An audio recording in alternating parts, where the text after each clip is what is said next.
Hey guys, Mike, IronTrap Garage, and we are back at the warehouse. So we got back from West Virginia last night. I have the trailer outside. Matt is on his way with the box truck.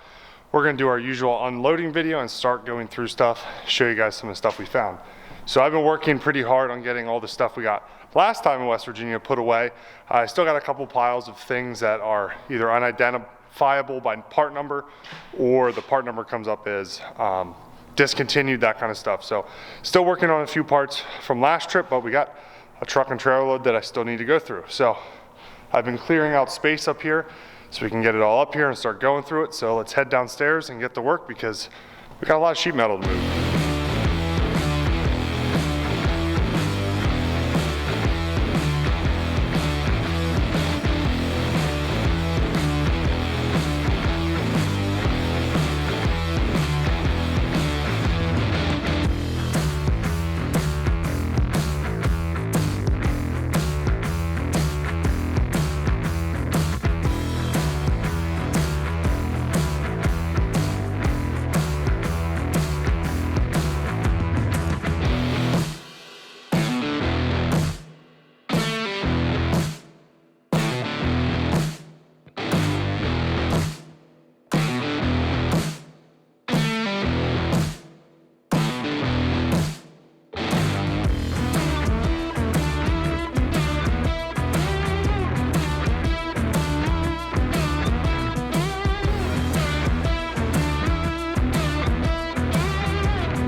What's up? So thanks for finally showing up. Trailer's empty. Well, we had to unload like 2,000 square foot worth of foam. That was probably so much. Yeah, we did some work here, buddy. I know, I'm just busting your balls. How'd this thing drive? Really Awesome. good. Yeah, Nice. it did good. I played with the fuel mixture a little bit, and it got the idle drop down a little better. And yeah, so every time we drive it, we tinker. A little bit more. Really cool. It's like, and we put that spacer on. Oh yeah. Put the spacer on the fan. So that we The got, fan looks so much smaller now that it's further away. yeah. But no, that worked really good. I didn't really warm up as much driving through town here. Like before, it would like not get hot, but it would creep up. So like every little change we make, it's getting more and more. You ready to drive it to Maryland this weekend? Next weekend. Next weekend. I don't know about that. We'll see. I'm still a little worried about these tires. So. New one should be here next week. New, old Yes. ones.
All right, so we got the truck unloaded with a bunch of help. It went pretty quickly.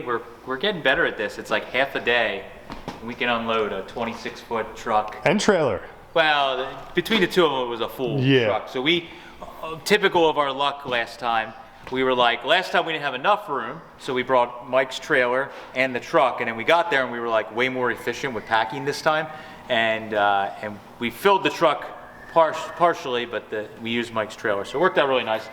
We found a stash. We found so much stuff we forgot it was there that we didn't even remember, but there's like, these are all NOS GM door skins. We got a bunch of rear quarters. This was stuff that like, when we were there, we were kind of like, I don't know, should we grab it, whatever, and we grabbed some like stuff that was obvious, but like even like some of this stuff we found, like 73 Malibu, 2-door Malibu rear quarter, like huge quarter panels, and I don't know how we missed them, but everything was so packed together. Yeah.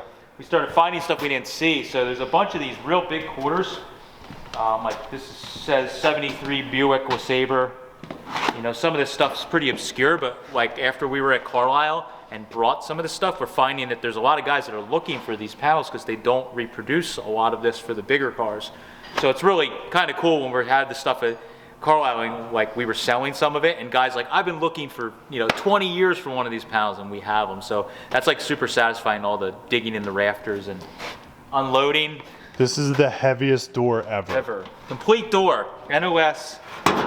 I don't know what it's for yet. It's almost as tall as you are. Yes, it is. Look at this giant door, but it's the whole thing, not just the skin. It's the whole mess, and it still has the GM sticker on it. So, if anyone is into early Pontiacs, we could use some guidance because we have oh my God, a lot of doors, quarter panels, fenders, a lot of stuff. Yeah, so we got full complete doors here.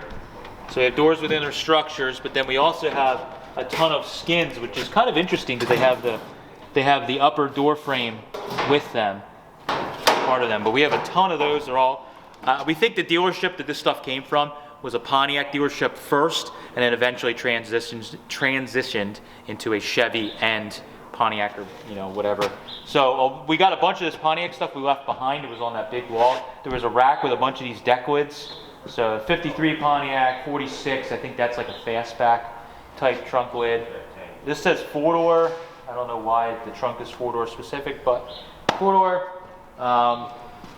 You can see a huge selection of fenders and stuff over there. That's all Pontiac. A lot of them are Pontiac. Very glad we grabbed all those drums because that saved that. Yeah, all these drums were set up like that in the corner, and we were like, what do we even do with those? And then we decided just to roll the whole things, and it was a pain getting them in the truck. We actually, 2 of the drums fell off Mike's truck because they caught like bamboo up in the air, and as he was driving. None of them fell out of the truck. They're all mint. 2 drums fell out, but nothing really got hurt, luckily. Thankfully, it was very soft grass. So yeah, we got a bunch more rear quarters, a lot of big panels that I didn't remember all this stuff even being there, but there's like, what is that one? Chevette. We have 2 Chevette driver's side quarter panels. 2 Chevette quarter panels, like, what? Where did you find this? So it's kind of interesting going through this stuff as we go. We did get some pickup truck stuff. We had a lot of people asking us. So we got like a couple of steps here. I'm not quite sure what they're for. More of these front like header panel, nose cone pieces. Are those heads worth anything, guys? You had your 2 minutes. Trying to figure it out. Did you figure it out yet? What's the internet say? Internet says they're worth $1 million. Yeah, something wow. $1 million. Big block Chevy heads, $1 million. Send us an email, please. Yeah, they're from a 427, 67 Corvette. 435 horse. Only driven on Sundays. Richard Petty's wife actually had the car.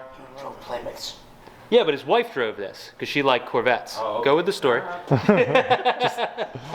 We got some GM transmissions that we're hoping are rock crushers or something. It's a 3-speed. Probably isn't a rock crusher, it's a 3-speed, but we just throw them in. I'm making stuff up. We're trying to sell parts here. Come on.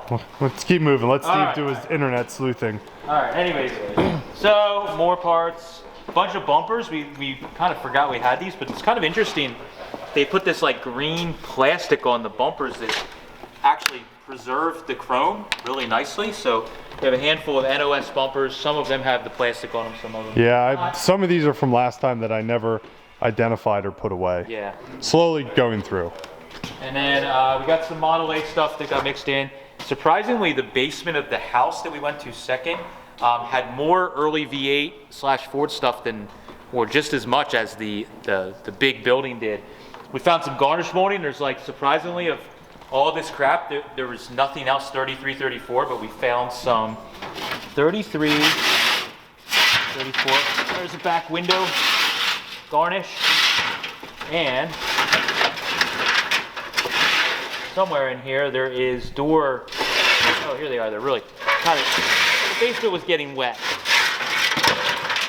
They're gonna go in the tank tomorrow. They're gonna go in the tank, but 33, either 33 or 34 standard garnish molding. And like for stuff we're geeky about, like that was the only thing. I was complaining like the whole trip of like nothing I want. You know, that was basically at the very end. So we got some of that stuff. We left this behind because we thought it was an engine hoist. It ended up being, we got the other box last time.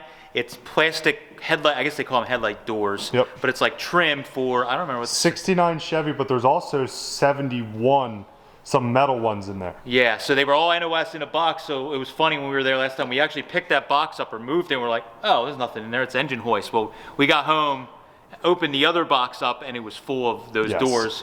We're like, and the light bulb went off, we're like, oh, we left them behind. So we open that up, and sure enough, it is a whole nother box of them. So that's why it's always good when we can go check back every to box. this. Yeah. We got some windshield frames, Model A type stuff, a bunch of these like splash pans.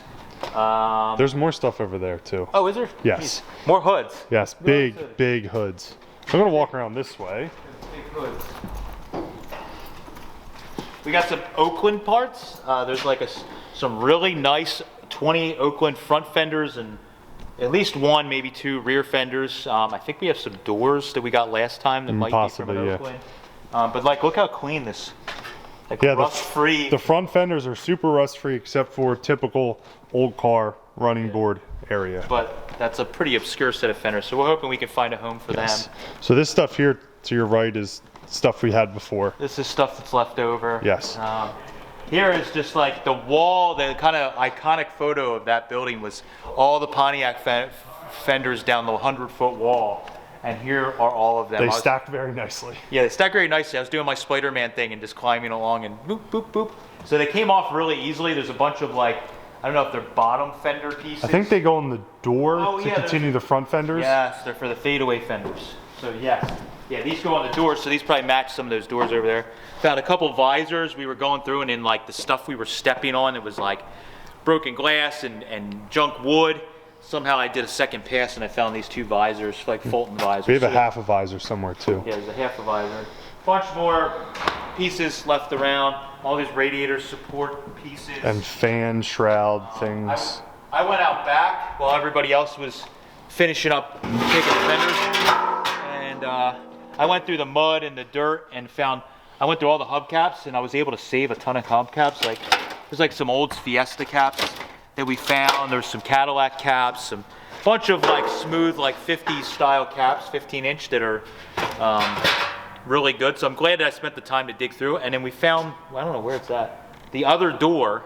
Oh, that's in, I don't know. It's somewhere, and the other body piece is still downstairs. We have to bring that up today. So we basically realized after we were at the estate last time that we pretty much out back under all the tin and stuff, there was a complete Model A two-door body that was just disassembled down to the pieces, and we were missing one door. So we were joking like before we left, like, I hope we can find a driver's door. I think that's what it was. Yes. That we were missing, and we're like, we hope we find it. I went out and I dug super hard, and at the very end, underneath a bunch of crap, it was buried under there, I was able to find a door, and I got it out, and Mike looked at it, he's like, oh my God, it's the driver's door. So somehow the stuff got spread all over the outside, and we were able to bring it together.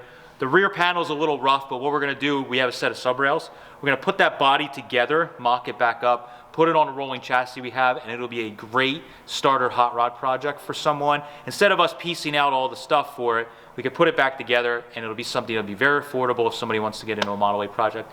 We'll have that available. So keep an eye out for a video. We're gonna probably throw that together in a fun little video, and then if you're looking for a 28, 29 Tudor that will not be super expensive and needs a lot of work, we will have one pretty soon. You know who to email.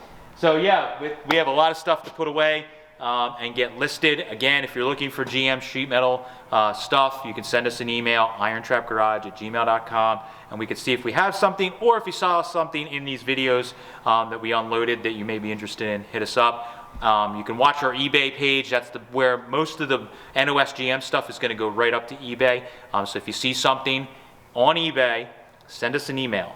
Don't go on eBay. If you send us an email, saves us a couple bucks, and we can probably give you a little bit better price off of eBay. So we had a couple viewers that have bought stuff and just hit buy it now, and we're like, we probably could have given you like $100 off. By the time we pay fees, we could have sold it to you right directly. So anyways, yes, that's our little sales pitch. We're trying to sell this stuff. So until the next adventure, thank you guys for following along. We're really glad to finish up the West Virginia bamboo jungle estate that we did. Yes, I'm tired of driving up and down that driveway. Yeah, we're tired of the driveway, and the mountains were crazy in that box truck. It was kind of a pain in the butt, but it's been a ton of fun. The family was really great to work with. They, even despite some car trouble this last time, they still persevered, made it to the estate, and we were able to get all this stuff out and hit our timeline to get back home. So thank you for helping us out with that. Thank you guys.